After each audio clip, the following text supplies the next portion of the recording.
नमस्कार दोस्तों, आइए जानते हैं आज राजस्थान की बड़ी खबरें। आज की पहली खबर है कि राजस्थान में सड़क हादसे पर लगेगी लगाम। राजस्थान हाईकोर्ट में राज्य सरकार ने बताया कि सड़क हादसे रोकने के लिए 600 पेज का विस्तृत एक्शन प्लान तैयार किया जा रहा है। हाईकोर्ट ने प्लान पेश करने के लिए 26 नवंबर तक का समय दिया। पीएम किसान योजना की 21वीं किस्त को लेकर आई बड़ी खुशखबरी। देश भर के किसानों के लिए खुशखबरी का समय करीब आ गया है। प्रधानमंत्री नरेंद्र मोदी 19 नवंबर 2025 को पीएम किसान सम्मान निधि योजना की 21वीं किस्त जारी करेंगे। इस मौके को लेकर किसान बेहद उत्साहित हैं, क्योंकि एक बार फिर उनके बैंक खातों में सीधे 2000 रुपए हस्तांतरित 19 नवंबर 2025 को पीएम किसान सम्मान निधि योजना की 21वीं किस्त जारी करेंगे। इस मौके को लेकर किसान बेहद उत्साहित हैं, क्योंकि एक बार फिर उनके बैंक खातों में सीधे 2000 रुपए हस्तांतरित किए जाएंगे। यह राशि बिना किसी देरी, कटौती या बिचौलियों के सीधे किसानों के आधार लिंक्ड बैंक खातों में पहुंचाई जाएगी। दौसा में गिव अप अभियान में 938 लोगों को नोटिस। खाद्य विभाग की ओर से चलाए जा रहे गिव अप अभियान के तहत जिले में अब तक 4036 परिवारों के 19,796 सदस्यों ने खाद्य सुरक्षा योजना से अपना नाम स्वेच्छा से हटवा लिया है तथा 938 लोगों को नोटिस जारी किए गए हैं। अपात्र लोग 31 दिसंबर तक इस योजना से स्वेच्छा से नाम हटवा सकते हैं। 21 से 27 नवंबर को बारिश की संभावना। मार्ग शीर्ष मास में सर्दी का असर राजधानी में लगातार बढ़ता जा रहा है। बीती रात सीजन की सबसे सर्द रात दर्ज की गई। जयपुर का न्यूनतम पारा 12.6 डिग्री सेल्सियस दर्ज किया गया। सुबह और शाम को ठंडी हवा के साथ ही सर्दी का असर हावी रहा। जयपुर मौसम केंद्र के मुताबिक आने वाले दिनों में 2 से 3 डिग्री तापमान में गिरावट आ सकती है, जिससे मौसम में भी परिवर्तन होगा और 6 दिन बाद बारिश होने की संभावना भी है। ऐसे में मौसम विभाग ने 21 से 27 नवंबर के बीच हल्की बारिश होने की आशंका जताई है। वहीं आज 3 जिलों में येलो अलर्ट भी जारी किया है। प्रमोट किए गए 48 नायब तहसीलदारों को पोस्टिंग राजस्व मंडल ने शुक्रवार शाम को नव पदोन्नत किए गए 48 नायब तहसीलदारों को पोस्टिंग दे दी है। मंडल के निबंधक महावीर प्रसाद ने एक आदेश जारी कर मंडल की वेबसाइट सूची अपलोड करवा दी है। पदस्थापित किए गए सभी नायब तहसीलदारों को तुरंत प्रभाव से नए स्थान पर कार्य ग्रहण कर मंडल को ईमेल के माध्यम से आवश्यक रूप से ज्वाइनिंग रिपोर्ट प्रस्तुत करनी होगी।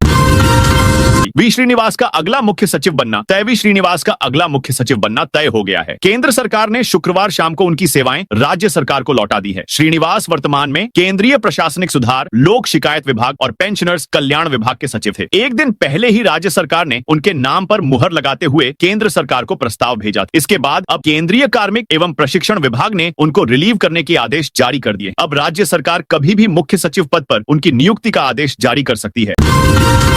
राजस्थान में पंचायत निकाय चुनाव को लेकर आया हाईकोर्ट का बड़ा फैसला। राजस्थान में पंचायत और नगरीय निकाय चुनावों को लेकर हाईकोर्ट ने शुक्रवार को बड़ा फैसला सुनाया है। हाईकोर्ट ने राज्य सरकार को निर्धारित समय सीमा में चुनाव कराने के स्पष्ट निर्देश दिए हैं। बता दें कि हाईकोर्ट ने पंचायतों के पुनर्गठन और परिसीमन से जुड़ी करीब 450 याचिकाओं पर 12 अगस्त को सुनवाई पूरी करते हुए फैसला सुरक्षित रखा था। कार्यवाहक मुख्य न्यायाधीश संजय प्रकाश शर्मा की खंडपीठ ने कहा कि सरकार 15 अप्रैल 2026 तक पंचायत और निकाय चुनाव की संपूर्ण 15 अप्रैल 20 प्रक्रिया पूरी करे। कटा हुआ गोवंश मिलने पर हंगामा। लोगों ने रोड जाम किया। उदयपुर के सुंदरवास इलाके में देर रात कटे हुए गोवंश के मिलने से हड़कंप मच गया। सूचना के आधे घंटे बाद भी प्रतापनगर पुलिस नहीं पहुंची। इस पर लोगों ने प्रतापनगर सुंदरवास रोड को जाम कर दिया। इसके बाद 3 थानों प्रतापनगर, सुंदरवास और उदयपुर के बीच में स्थित प्रतापनगर पुलिस स्टेशन को जाम कर दिया। हिरणमगरी और घंटाघर की पुलिस मौके पर पहुंची। फॉरेंसिक सैंपल के बाद FIR दर्ज कर निष्पक्ष जांच करने के आश्वासन पर पूरा मामला शांत हुआ। घटना सुंदरवास के मांडल क्षेत्र में रात करीब 12 बजे की है। रात करीब 11 बजे मांडल क्षेत्र में सड़क किनारे एक बछड़े का कटा सिर और खुर पड़ा था, जबकि धड़ गायब था। गुस्साए लोगों ने कॉलोनी से बाहर निकलकर प्रतापनगर सुंदरवास मुख्य सड़क पर वाहन खड़े कर जाम लगा दिया।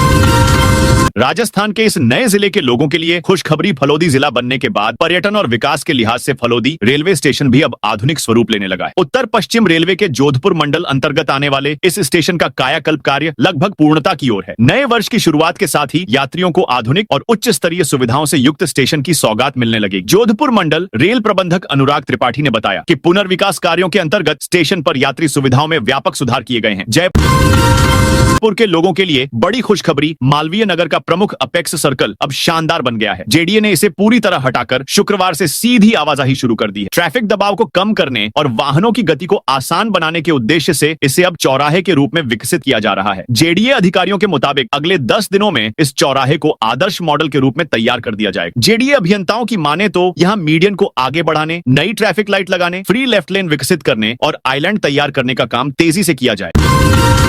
राजस्थान में पंचायत निकाय चुनाव पर हाईकोर्ट के फैसले के बाद मंत्री झाबर सिंह खर्रा का बड़ा बयान। हाईकोर्ट ने राजस्थान सरकार को पंचायती राज संस्थाओं व शहरी निकायों के परिसीमन की प्रक्रिया 31 दिसंबर तक पूरी कराने और चुनाव 15 अप्रैल 2026 तक कराने के निर्देश दिए। पंचायत और निकाय चुनाव पर राजस्थान हाईकोर्ट के फैसले के बाद स्वायत्त शासन मंत्री झाबर सिंह खर्रा ने बड़ा बयान दिया। उन्होंने कहा कि भजनलाल सरकार चुनाव के लिए पहले भी तैयार थी और अभी हम निकायों के वार्डों के पुनर्गठन व परिसीमन की अधिसूचना जारी कर चुके। अब ओबीसी आयोग व चुनाव आयोग को काम पूरा करना है। हाईकोर्ट के जो आदेश हैं, उसकी पालना चुनाव आयोग को करानी है। आदेश की प्रति आने पर अध्ययन कर उचित निर्णय करेंगे। राजस्थान के 3 जिलों में शीतलहर का येलो अलर्ट। मौसम विभाग के अनुसार आज टोंक, नागौर और सीकर में शीतलहर चलने का येलो अलर्ट दिया है। साथ ही कई जिलों में तापमान में परिवर्तन देखने को मिलेगा, जिससे ठंड बढ़ेगी।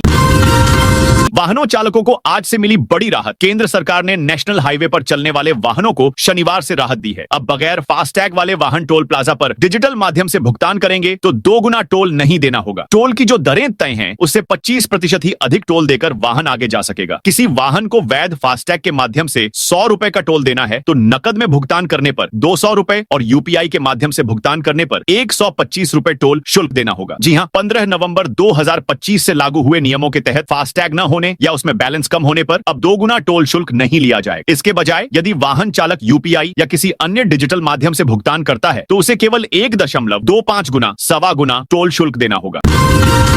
डेड आंसर बस स्टैंड बन सकेगा। समाधान जैसलमेर शहर की यातायात व्यवस्था को बसों की आवाजाही से मुक्ति दिलाने के लिए प्रशासन की ओर से बाड़मेर मार्ग पर नया स्टैंड बनाकर वहां से निजी बसों की आवाजाही की व्यवस्था के चंद दिनों में ही अव्यवस्थाओं के सामने आने के बाद एक बार फिर डेडांसर मार्ग स्थित भोपाल सिंह ग्रामीण बस स्टैंड को याद किया जा रहा है। यह बस स्टैंड वर्तमान में केवल मुख्यतः रामगढ़ और कुछ अन्य गांवों की बसों की आवाजाही के लिए ही काम आ रहा है, जबकि इसका क्षेत्रफल इतना विशाल है कि यहां से बाहरी शहरों के लिए चलने वाली करीब 40 बसों का संचालन आसानी से किया जा सकता है। अशोक गहलोत ने चुनाव आयोग पर साधा निशाना। राजस्थान के पूर्व मुख्यमंत्री और कांग्रेस के वरिष्ठ नेता अशोक गहलोत ने बिहार चुनाव परिणामों को निराशाजनक बताते हुए धनबल के दुरुपयोग का गंभीर आरोप लगाया है। शुक्रवार को प्रदेश कांग्रेस मुख्यालय में गहलोत ने कहा कि बिहार चुनाव प्रचार के दौरान ही महिलाओं को 10-10 हजार रुपए बांटे गए, जिसका असर परिणामों पर पड़ा है।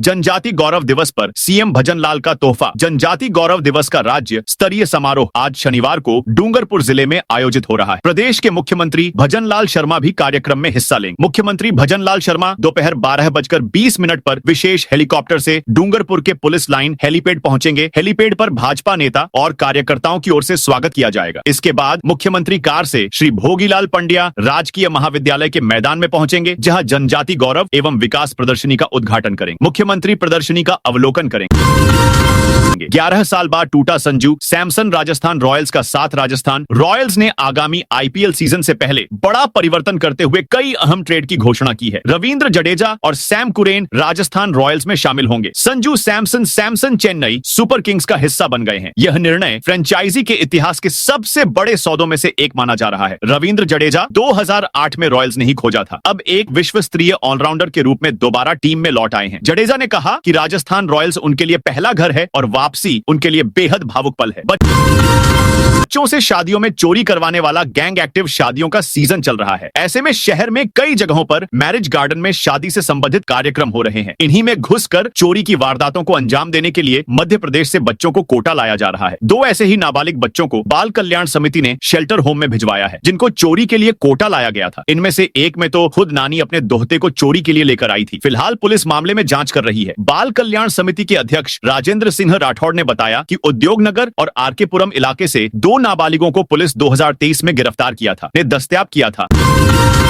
राजस्थान सरकार ने डीजी लॉ एंड ऑर्डर का नया पद बनाया। राजस्थान सरकार ने पुलिस प्रशासन को मजबूती प्रदान करने के लिए एक महत्वपूर्ण प्रशासनिक बदलाव किया है। कानून व्यवस्था को और अधिक सुदृढ़ बनाने के लिए director general DG law and order का एक नया पद बनाया गया है। राजस्थान पुलिस के मुखिया पुलिस महानिदेशक डीजीपी राजीव कुमार शर्मा ने शुक्रवार रात एक आदेश जारी किया। आदेशानुसार इस नए पद की जिम्मेदारियां निर्धारित की हैं। DG law and order Sanjay Agarwal police महानिदेशक के पूरे नियंत्रण में काम करते हुए 3 प्रमुख शाखाओं के कार्यों का मार्गदर्शन और समन्वय करेंगे।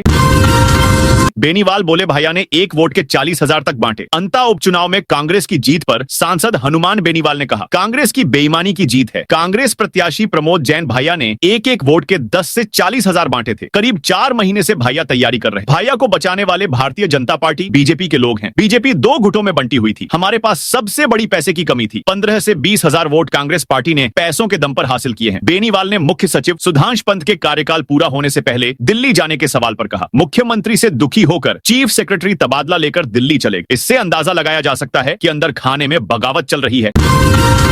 राजसमंद में 7 लाख की रिश्वत लेते लैंड रेवेन्यू इंस्पेक्टर गिरफ्तार। राजसमंद में भ्रष्टाचार निरोधक ब्यूरो एसीबी ने बड़ी कार्रवाई की है। कुवानरिया तहसील के भू अभिलेख निरीक्षक लैंड रिकॉर्ड इंस्पेक्टर कमलेश चंद्र खटीक को 7 लाख रुपए की रिश्वत लेते रंगे हाथों गिरफ्तार किया है। मुख्यालय के निर्देश पर राजसमंद एसीबी टीम ने ट्रैप की कार्रवाई की। एसीबी के उप महानिरीक्षक पुलिस रामेश्वर सिंह ने बताया, परिवादी ने एसीबी को शिकायत दी थी कि लैंड रिकॉर्ड इंस्पेक्टर उससे पैमाइश कार्य और नक्शा शुद्धिकरण करने के बदले 10 लाख रुपए की मांग कर लगातार परेशान कर रहा है।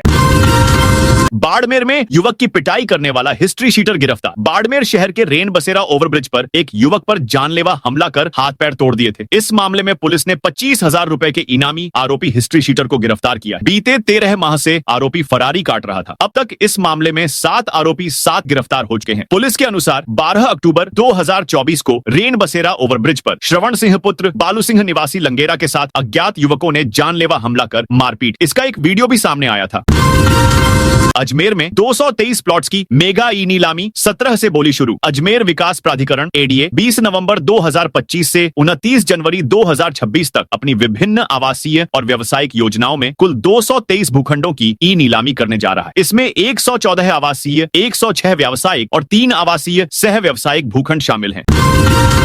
जमीन पर कब्जे के मामले में बड़ा खुलासा। शहर के ट्रांसपोर्ट नगर से सटे बड़ीगढ़, कोटलिया फला, सवीना खेड़ा में यूडीए की 110 करोड़ जमीन से ध्वस्त किए 102 अवैध कब्जों के मामले में रोज नए खुलासे हो रहे हैं। कांग्रेस व बीएपी उदयपुर ग्रामीण विधायक फूल सिंह मीणा, शहर भाजपा जिला उपाध्यक्ष तख्त सिंह शक्तावत, सरदार पटेल मंडल अध्यक्ष अमृत मेनारिया और सवीना सरपंच ईश्वर गमेती पर इस जमीन को खुर्द-बुर्द करने के गंभीर आरोप लगा रहे हैं। इस बीच भास्कर की पड़ताल में सामने आया है कि इस जमीन पर अवैध कब्जों में भाजपा नेता तख्त सिंह के बेटे देवेंद्र सिंह, मंडल अध्यक्ष मेनारिया ने भी भूखंड की खरीद फरोख्त की थी।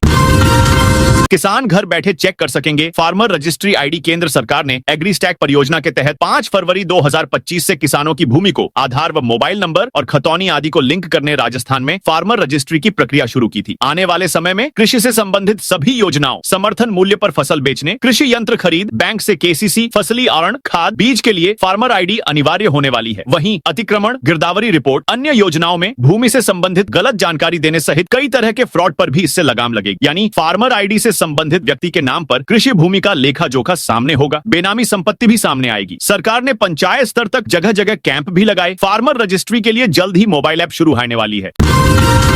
राजस्थान में पुलिस कर्मियों को बड़ी राहत। राजस्थान पुलिस में लंबे समय से अटके पदोन्नति के मामलों में राज्य सरकार ने अब राहत दी है। पुलिस मुख्यालय ने सिपाही हवलदार के 1100 छाया पद स्वीकृत किए हैं। इससे अब 2 से ज्यादा संतान वाले सिपाहियों को भी पदोन्नति का लाभ मिल सकेगा। पिछले कई साल से 2 संतान का नियम लागू होने से बड़ी संख्या में पुलिस कर्मियों की पदोन्नति अटकी हुई है। राजस्थान सरकार ने वर्ष 2023 में सेवा नियमों में संशोधन कर 3 संतान वाले कर्मचारियों को भी पदोन्नति के लिए पात्र माना था। हालांकि इस संशोधन को हाईकोर्ट में कानूनी चुनौती दी गई थी। इससे 2024 में न्यायालय की ओर से अंतरिम रोक लगा दी गई थी।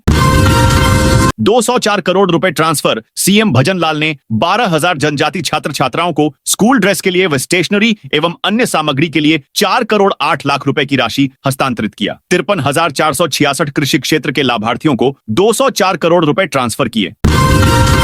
राजस्थान में मकान खरीदना हुआ महंगा। राजस्थान में संपत्ति खरीदना अब और महंगा हो गया है। राज्य सरकार ने निर्माण लागत में बढ़ोतरी कर दी है, जिससे मकान, दुकान व व्यावसायिक संपत्तियों की रजिस्ट्री कराना महंगा हो गया है। वित्त विभाग ने नए आदेश जारी करते हुए आरसीसी की छत वाले भवनों की निर्माण लागत 1200 रुपए प्रति वर्ग फीट से 1800 रुपए प्रति वर्ग फीट कर दी है। यानी सीधे सीधे 600 रुपए प्रति वर्ग फीट की बढ़ोतरी की है। इससे प्रदेश के बड़ी संख्या में लोग प्रभावित होंगे। यह बढ़ोतरी 6 साल बाद हुई है और इसका सीधा असर आम खरीदारों और बिल्डर्स पर पड़ेगा। हेडिंग सुझाव। मुआवजे की मांग पर किसानों का हंगामा। अखेपुरा गांव में बिजली लाइन परियोजना के मुआवजे को लेकर किसानों का विरोध शनिवार को उग्र हो गया। गांव के 3 किसान सुबह अचानक खेतों में लगाए गए ऊंचे बिजली टावरों पर चढ़ गए और उचित मुआवजा मिलने तक नीचे नहीं उतरने की घोषणा कर दी। बता दें कि इससे इलाके में अफरा तफरी का माहौल एक बन गया और बड़ी संख्या में ग्रामीण मौके पर इकट्ठा हो गए। किसानों का आरोप है कि बिजली लाइन बिछाने के लिए उनके खेतों में टावर खड़े किए गए हैं, लेकिन अभी तक उन्हें उचित और पूर्ण मुआवजा नहीं दिया गया। भीलवाड़ा में सड़क हादसे रोकने का तगड़ा इंतजाम। भीलवाड़ा में सड़क दुर्घटनाओं की रोकथाम और यातायात व्यवस्था को सुचारू बनाने के लिए अजमेर रोड पर राजमार्ग 48 के हमीरगढ़ थाना क्षेत्र से 29 मील तक लेन ड्राइव सिस्टम लागू किया गया है। इसी के तहत शनिवार को शहर के ट्रांसपोर्ट नगर में चालकों को लेन सिस्टम की जानकारी और जागरूकता के लिए विशेष शिविर आयोजित किया गया। शिविर में पुलिस अधीक्षक धर्मेंद्र सिंह यादव ने विभिन्न विभागों के अधिकारियों के साथ वाहन चालकों से संवाद कर लेन ड्राइविंग के नियमों की जानकारी दी। बैठक में लेन अनुशासन का पालन नहीं करने पर मोटर वाहन अधिनियम के तहत की जाने वाली कार्रवाई पर विस्तृत चर्चा की गई। 22 लाख परीक्षार्थियों का इंतजार खत्म। राजस्थान कर्मचारी चयन बोर्ड ने चतुर्थ श्रेणी कर्मचारी भर्ती परीक्षा 2024 के रिजल्ट को लेकर एक बड़ी अपडेट आ गई है। बोर्ड के मुताबिक परीक्षा परिणाम 15 जनवरी तक घोषित कर दिए जाएंगे। इसके अलावा प्रश्नों पर आपत्ति ऑब्जेक्शन प्रक्रिया नवंबर के अंत तक पूरी हो जाएगी और ऑब्जेक्शन 15 जनवरी तक घोषित कर दिए जाएंगे। घोषित कम आने के कारण निस्तारण दिसंबर के अंत तक ही कर दिया जाएगा। ऐसे में अगले साल के शुरुआत में ही रिजल्ट आ जाएगा। झुंझुनू में एसआईआर के टारगेट पर भड़के बीएलओ। झुंझुनू में चल रहे मतदाता सूची के विशेष गहन पुनरीक्षण एसआईआर 2026 अभियान में लगे बीएलओ टारगेट को लेकर भड़क गए। झुंझुनू और मंडावा के 200 से अधिक बीएलओ 200 से अधिक बीएलओ और बी सुपरवाइजर ने काम रोक दिया। इसके बाद वे शनिवार सुबह 9 बजे कलेक्ट्रेट पर पहुंचे और धरना दिया। इनका आरोप था कि इन्हें ऐसे फॉर्म अपलोड करने के लिए ऐसे टारगेट दिए जा रहे हैं जो असंभव है। करौली में मतदाता सूची पुनरीक्षण अभियान शुरू। करौली में मतदाता सूची के विशेष गहन पुनरीक्षण कार्यक्रम एसआईआर 2026 के तहत घर घर गणना प्रपत्र वितरण और फॉर्म भरवाने का कार्य तेजी से जारी है। इस अभियान का उद्देश्य मतदाता सूची को अद्यतन करना और सभी पात्र नागरिकों को इसमें शामिल करना है। नियुक्त बीएलओ जनप्रतिनिधियों के सहयोग से मतदाताओं को सही जानकारी उपलब्ध करा रहे हैं। करौली शहर मंडल के बूथ संख्या 128 पर बीएलओ अरविंद अग्रवाल अनुभव अधिकारी विद्युत निगम घर घर जाकर गणना प्रपत्र वितरित कर रहे हैं। अंता उपचुनाव में हार, मंत्री खर्रा बोले। पार्टी कमी का मंथन करेगी। पाली जिले के प्रभारी मंत्री झाबर सिंह खर्रा शनिवार को पाली पहुंचे। उन्होंने अंता उपचुनाव में भाजपा प्रत्याशी की हार, निकाय चुनाव की प्रक्रियाओं, आवासीय योजनाओं की बदहाली और बांडी नदी पुल निर्माण पर महत्वपूर्ण बयान दिए। मंत्री झाबर ने कहा कि अंता उपचुनाव में भाजपा प्रत्याशी की हार जनता का स्पष्ट जनादेश है और यह सर्वोपरि होता है। उन्होंने माना कि यह समीक्षा का समय है। चुनाव में कमी और चूक कहां हुई, पार्टी इसका मंथन करेगी। आहोर नगर पालिका की 100 करोड़ की जमीन हड़पने का आरोप। नगर पालिका आहोर की करीब 100 करोड़ रुपए मूल्य की भूमि को हड़पने के संगठित प्रयास के खिलाफ शनिवार को नगरवासियों ने शिवसेना जिला प्रमुख के साथ मुख्यमंत्री और स्वायत्त शासन मंत्री के नाम जिला कलेक्टर जालोर को ज्ञापन सौंपा। इसमें राजस्व एवं नगर पालिका अधिकारियों की मिलीभगत से न्यायालय के निर्णय की आड़ में करीब 19 बीघा भूमि के अवैध नामांतरण कर बड़ा घोटाला किया जा रहा, जिसकी जांच कराने की मांग की। रोजमर्रा की समस्या को लेकर कोर्ट जा सकेंगे आमजन। भरतपुर में अब आमजन को रोजमर्रा की समस्या का समाधान करने में विभागों के चक्कर नहीं काटने होंगे। अब आमजन सीधा स्थायी लोक अदालत में जाकर सरकार के विभागों के खिलाफ शिकायत दे सकता है, जिस पर न्यायालय सुनवाई करेगा और दूसरे पक्ष को बुलाकर आमजन की समस्या का समाधान करेगा। इसका मुख्य उद्देश्य कमजोर तबके को उसका हक दिलाना है। कोटा में 10 करोड़ की जमीन पर चला बुलडोजर। नगर निगम के अतिक्रमण दस्ते ने आज कैथून में अतिक्रमण के खिलाफ बड़ी कार्रवाई की है। निगम की टीम ने करीब 10 करोड़ कीमत की जमीन से अतिक्रमण हटाया है। यहां 4-5 लोगों ने अवैध तरीके से कब्जा कर पत्थर का स्टाफ, शोरूम ऑफ दुकान बना रखी थी। नोटिस देने के बाद भी अतिक्रमियों ने जगह नहीं छोड़ी। इसके बाद आज नगर निगम की टीम ने पुलिस व प्रशासन की मदद से कार्रवाई की है। फिलहाल मौके पर कार्रवाई जारी है।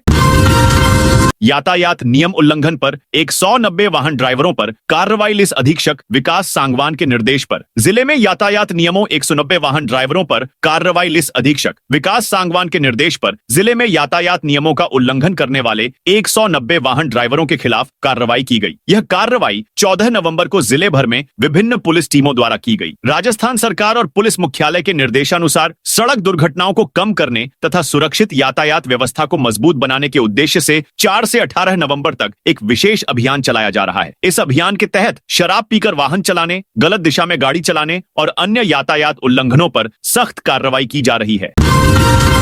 जमीन पर कब्जे के मामले में बड़ा खुलासा। शहर के ट्रांसपोर्ट नगर से सटे बड़ीगढ़, कोटलिया फला, सवीना खेड़ा में यूडीए की 110 करोड़ जमीन से ध्वस्त किए 102 अवैध कब्जों के मामले में रोज नए खुलासे हो रहे हैं। कांग्रेस व बीएपी उदयपुर ग्रामीण विधायक फूल सिंह मीणा, शहर भाजपा जिला उपाध्यक्ष तख्त सिंह शक्तावत, सरदार पटेल मंडल अध्यक्ष अमृत मेनारिया और सवीना सरपंच ईश्वर गमेती पर इस जमीन को खुर्द-बुर्द करने के गंभीर आरोप लगा रहे हैं। इस बीच भास्कर की पड़ताल में सामने आया है कि इस जमीन पर अवैध कब्जों में भाजपा नेता तख्त सिंह के बेटे देवेंद्र सिंह, मंडल अध्यक्ष मेनारिया ने भी भूखंड की खरीद फरोख्त की थी। जयपुर में अवैध गैस रिफिलिंग पर बड़ी कार्रवाई। जयपुर में अवैध गैस रिफिलिंग के एक बड़े मामले का खुलासा हुआ है। जिला कलेक्टर डॉक्टर जितेंद्र कुमार सोनी के निर्देश पर शुक्रवार को मानसरोवर क्षेत्र में यह कार्रवाई की गई। जिला रसद अधिकारी जयपुर प्रथम प्रियव्रत सिंह चारण के नेतृत्व में यह अभियान चलाया गया। गोपनीय सूचना मिलने के बाद वे केसर चौराहे के पास मौके पर पहुंचे। इसके बाद प्रवर्तन जांच दल और थाना मुहाना पुलिस टीम को बुलाकर संयुक्त कार्रवाई की गई। बालिकाओं को आत्मरक्षा की ट्रेनिंग दी। किशनगढ़बास में इब्तिदा संस्था ने किशोरी शिक्षा एवं सशक्तिकरण कार्यक्रम के तहत 2 दिवसीय आत्मरक्षा प्रशिक्षण शिविर का आयोजन किया। यह शिविर राजकीय उच्च माध्यमिक स्कूल धोंगड़ा और पीएम श्री राजकीय उच्च माध्यमिक स्कूल खानपुर मेवात में आयोजित किया गया। इसका मुख्य उद्देश्य किशोरियों को आत्मनिर्भर बनाना, सुरक्षा के प्रति जागरूक करना और उन्हें जोखिम भरी परिस्थितियों में अपनी रक्षा करने के प्रभावी तरीके सिखाना था। नागौर सभापति को मिले वित्तीय और प्रशासनिक अधिकार। नागौर नगर परिषद सभापति नीतू तोलावत को सभी प्रशासनिक और वित्तीय शक्तियां प्रदान कर दी हैं। अब सभापति पूर्ण रूप से अपने अधिकारों को उपयोग कर सकेंगी और शहर के रुके हुए विकास कार्य भी सुचारू हो सकेंगे। दरअसल 25 अगस्त को हाई कोर्ट ने एक याचिका के जवाब में तत्कालीन सभापति से सभी वित्तीय और प्रशासनिक शक्तियों के उपयोग पर रोक लगा दी थी। इसके बाद शुक्रवार को डीएलबी ने आदेश जारी कर नागौर सभापति को प्रशासनिक और वित्तीय स्वीकृतियां देने के आदेश दिए। डूंगरपुर में सीएम भजनलाल ने दिए कई तोहफे। सीएम भजनलाल शर्मा ने शनिवार को भगवान बिरसा मुंडा की 150वीं जयंती पर डूंगरपुर में राज्य स्तरीय जनजातीय गौरव दिवस समारोह में जनता को कई सौगातें दी। जनजातीय गौरव दिवस समारोह डूंगरपुर शहर के एसबीपी कॉलेज मैदान पर हुआ। मंच पर सीएम भजनलाल को साफा पहनाकर और तलवार भेंट कर स्वागत किया गया। इसके बाद मुख्यमंत्री ने भगवान बिरसा मुंडा की तस्वीर को पुष्प अर्पित किया। सीएम भजनलाल शर्मा इस अवसर पर जनता को कई सौगातें दी। सीएम भजनलाल ने जनजातीय समुदायों के विकास एवं कल्याण के लिए 62 करोड़ रुपए की लागत के 31 कार्यों का शिलान्यास तथा 25 कार्यों का उद्घाटन किया। करोड़ रुपए की लागत के 31 कार्यों का लोकार्पण किया। विधायक ने कलेक्टर एडीएम को बाहर निकाला। राजस्थान में नौकरशाही और जनप्रतिनिधियों के बीच प्रोटोकॉल को लेकर बड़ा टकराव सामने आया है। श्रीगंगानगर जिला मुख्यालय पर आयोजित रन फॉर यूनिटी कार्यक्रम में प्रोटोकॉल की अनदेखी से स्थानीय विधायक जयदीप बिहाणी इतने नाराज हुए कि उन्होंने मौके पर मौजूद जिले के वरिष्ठ प्रशासनिक अधिकारियों को सीधे मंच से फटकार लगाई और कार्यक्रम से बाहर निकाल दी। इनमें जिला कलेक्टर डॉक्टर मंजू और एडीएम प्रशासन सुभाष चंद्र शामिल थे। विधायक के इस अप्रत्याशित कदम ने प्रशासनिक गलियारों में हड़कंप मचा दिया है। तो दोस्तों, यह थी आज राजस्थान की बड़ी खबरें। आप इस वीडियो को कौन से जिले से देख रहे हैं, उस जिले का नाम जरूर बताइए।